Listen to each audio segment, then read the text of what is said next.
Hola, buenas noches.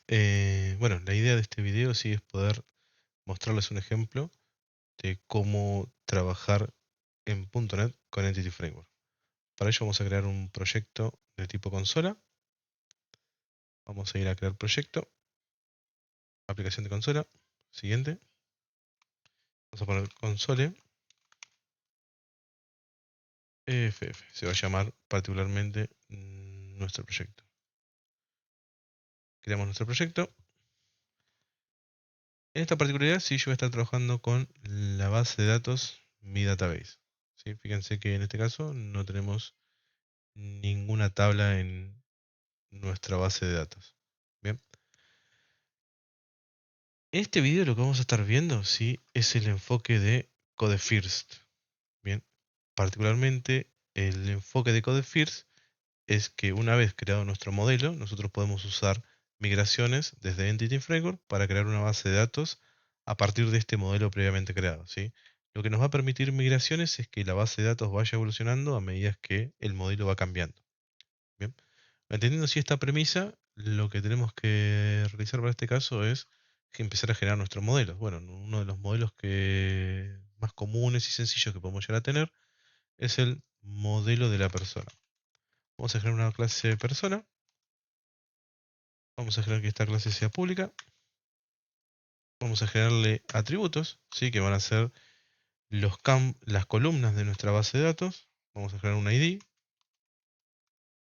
Vamos a generar un nombre.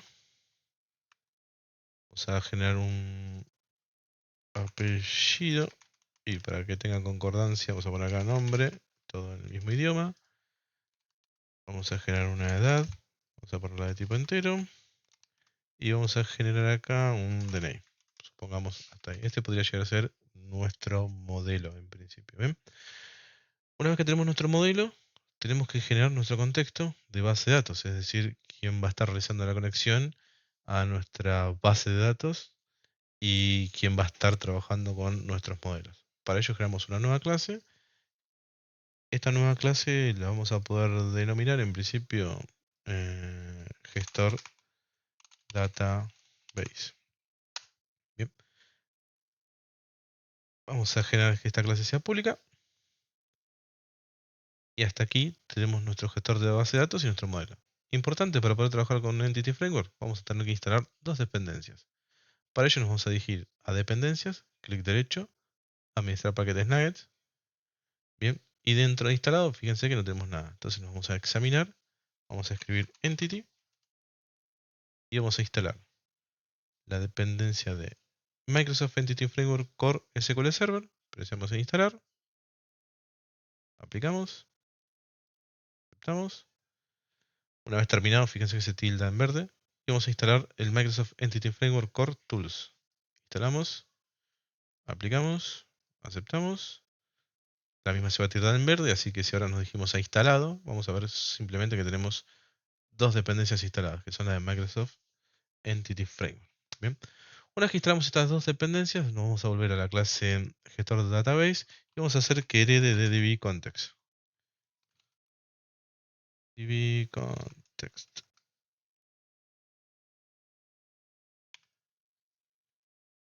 Como no reconoce, lo que vamos a hacer es agregar el espacio de nombre de Using Microsoft Entity Framework. Bien, a partir de allí ya podemos heredar de nuestro DBContext. Nuestra clase va a tener en principio una propiedad que va a ser el DBSet. El DBSet va a ser el que nos va a permitir el acceso a nuestras entidades de nuestra base de datos. En este caso, nuestra entidad va a ser de tipo persona. ¿Sí? Se va a llamar una propiedad de tipo persona y va a ser de lectura y escritura. Hasta ahí, nada raro. Importante, lo que tenemos que hacer es el método onConfigure es sobreescribirlo. Este método es protegido, por lo tanto vamos a escribir protected, override,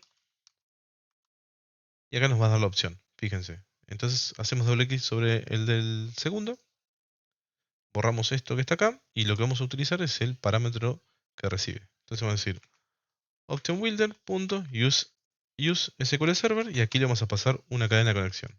Un segundo que toque cualquier cosa. Bien. Acá le vamos a pasar la cadena de conexión.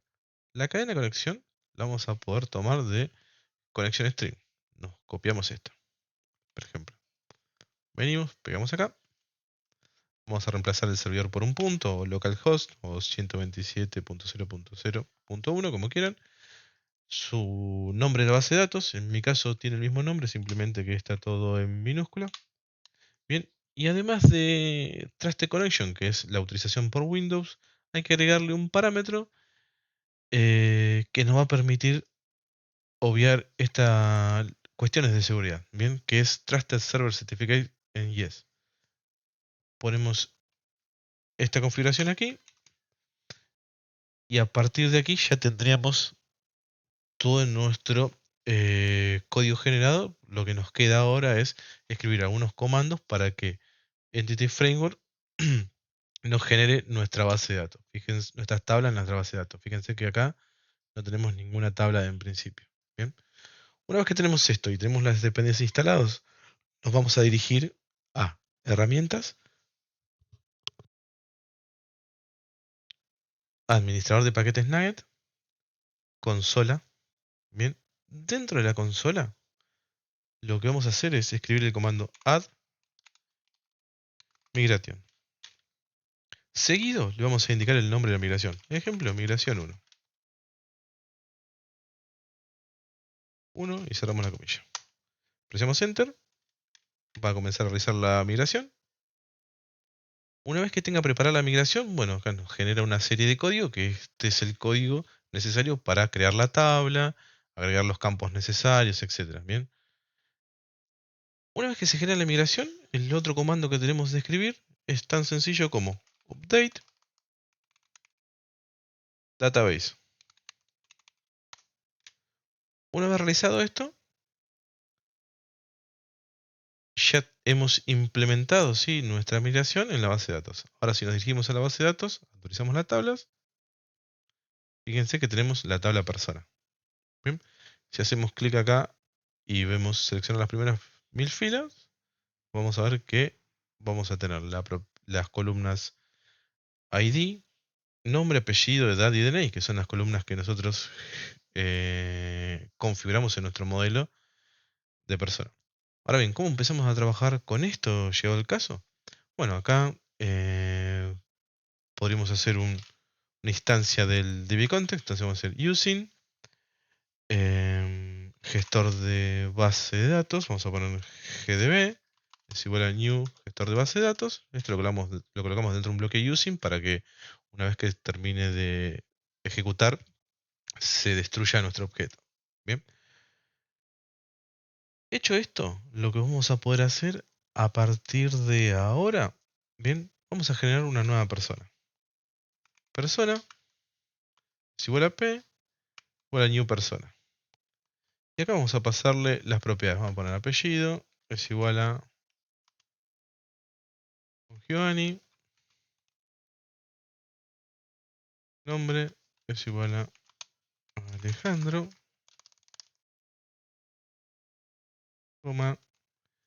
Edad es igual a 36. Coma. ID es igual a 1. Y vamos a poner DNI es igual a 1, 2, 3, 4, 5, 6, 7, 8. Bien, hasta ahí tenemos nuestro objeto de tipo persona. Sí, tenemos nuestra conexión a la base de datos. Bueno, ¿cómo agregamos en este caso em, un objeto de persona a nuestra base de datos? Tan sencillo como llamar a gdb,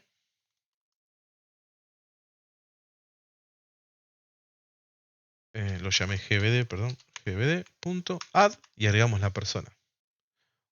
Una vez que agregamos la persona podemos hacer un state.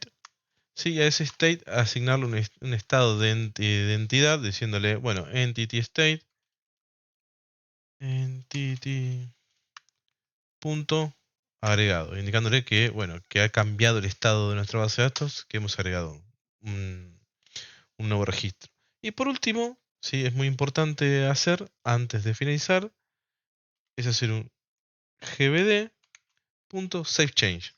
Es decir, vamos a confirmar los cambios que nosotros acabamos de agregar una persona. Y bueno, vamos a mover este console log acá arriba y vamos a poner acá terminé de agregar simplemente.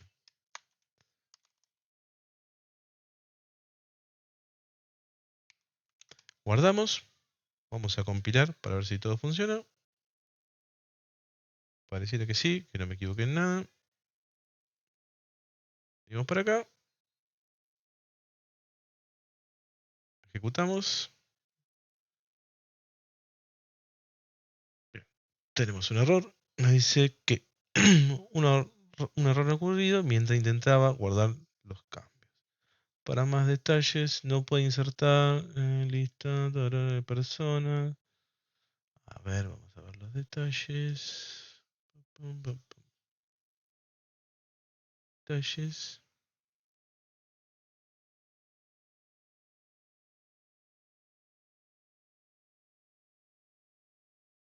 Me parece que lo que no nos está pudiendo agregar es el ID. Vamos a quitar el ID, que viene el error por aquí. Lo toma como autoincremental por defecto. Vamos a probar de vuelta.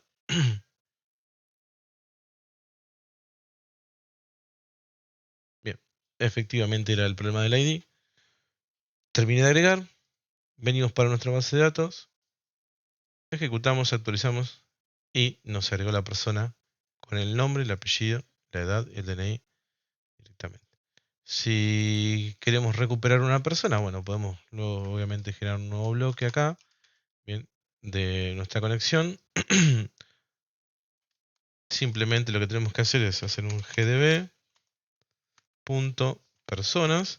Esto es una colección. Podemos tomar el first, por ejemplo. Acá podemos hacer el first, dado que sabemos que tenemos uno, ¿no? Si no, podemos recorrer la lista, etcétera, y buscar lo que queramos. Y vamos a hacer un console write de p.apellido, como para ver que lo recuperamos. Vamos a comentar esta parte de este código, simplemente ya que no queremos agregarlo, si no queremos ejecutar esto, ¿sí? Corremos y vamos a ver si estamos recuperando. Bien, y acá tenemos el objeto. Bien, así que de esta manera podemos escribir y de esta manera podemos recuperar elementos de nuestra base de datos. Espero que les sirva y que les haya gustado el video.